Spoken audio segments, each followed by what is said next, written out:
हाल ही में जो मुमरा प्रभाग समिति पे एक मीटिंग हुई थी, लगभग 1 घंटे की मीटिंग थी। उसमें से सिर्फ 40 सेकंड का वीडियो जो रफीक कामदार का क्लिप था वो वायरल हुआ।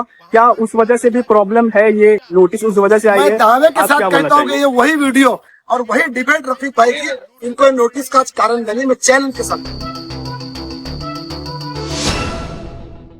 इतने लोगों ने रफीक कामदार के लिए यहाँ पे इकट्ठे हुए प्रोटेस्ट कर रहे हैं। रफीक कामदार की नोटिस को वापस करने के लिए जो प्रोटेस्ट करे, इसके बारे में आप क्या बोलना चाहेंगे?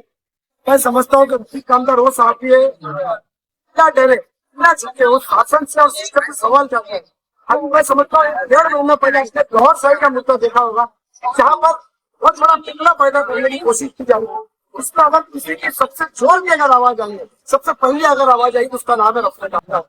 सिस्टम के आंखों में आंख डाल करके बात करता है। कोर्ट का ऑर्डर, अब मैं आपको एक छोटी सी चीज बताना चाहूंगा कि कोर्ट ने, हाई कोर्ट ने कई ऐसी बिल्डिंगों को डेमोलिशन का ऑर्डर दिया। तो डेमोलिशन का ऑर्डर हमारे मुमरा में उसका अमल बजावनी बरोबर से हुआ, लेकिन उसी कोर्ट के ऑर्डर को कई ऐसी बिल्डिंगें थी जिसको युवा में डेमोलिशन नहीं हुआ। तो ये दोहरा रवैया क्या हिंदुस्तान में नहीं है और उसकी आवाज उठाने वाला उसका नाम है रफीक कामदार। इसी ने रफीक कामदार को बार बार टॉर्चर किया।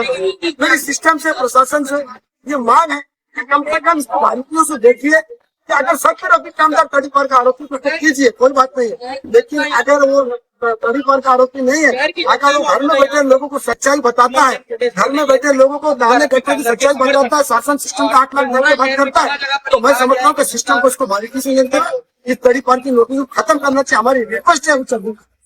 क्या आपको लगता है कि रफीक कामदार की जो दमदार बिंदास आवाज है, लीडर आवाज है, ये उसी की वजह से ये प्रॉब्लम क्रिएट हो रही है? बेशक बेशक, मैं बोलता हूँ आपके साथ है, आपके पास पूरी तड़ीपार की नोटिस है। कई ऐसे साथ घूम रहे हैं, सारे साथियों को मैं जानता हूँ, उनके ऊपर तड़ीपार की नोटिस क्यों नहीं आती है? सिर्फ रफीक कामदार के ऊपर नोटिस क्यों आती है? इसका मतलब बहुत दमदार आवाज है वो। ये देश का चौथा स्तंभ, सबसे मजबूत चौथा स्तंभ, इसलिए उनको टॉर्चर किया था। और देश के हालात आप देख सकते हैं कि चौथे स्तंभ को फांसीवादी सरकारों ने किस तरीके से इनको मिला करके कोने में बिठा दिया गया कि आप जर्नलिस्ट का नाम खत्म करते, आप दलाल बना दिया गया। रिसेंटली हाल ही में जो मुमरा प्रभाग समिति पे एक मीटिंग हुई थी, लगभग 1 घंटे की मीटिंग थी। उसमें से सिर्फ 40 सेकंड का वीडियो जो रफीक कामदार का क्लिप था वो वायरल हुआ। क्या उस वजह से भी प्रॉब्लम है? ये नोटिस उस वजह से आई है? मैं दावे के साथ कहता हूँ कि ये वही वीडियो और वही डिबेट रफीक भाई की इनको नोटिस का कारण बनी। मैं चैलेंज के साथ और मैं फिर से रिक्वेस्ट करूंगा उच्च अधिकारियों से कि अगर सच में रफीक कामदार आरोपी है तो उसको तड़ीपार करना चाहिए। समाज के लिए अगर हानिकारक है तो मैं सिस्टम से रिक्वेस्ट करूंगा कि आप अपने कुछ लोगों को जनता के बीच में भेजिए और जनता से सवाल करने के क्या रफीक कामदार समाज के लिए, मुमरा के लिए हानिकारक है?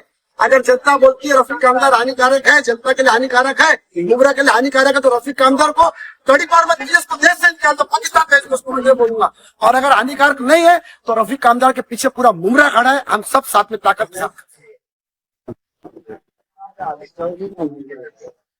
सर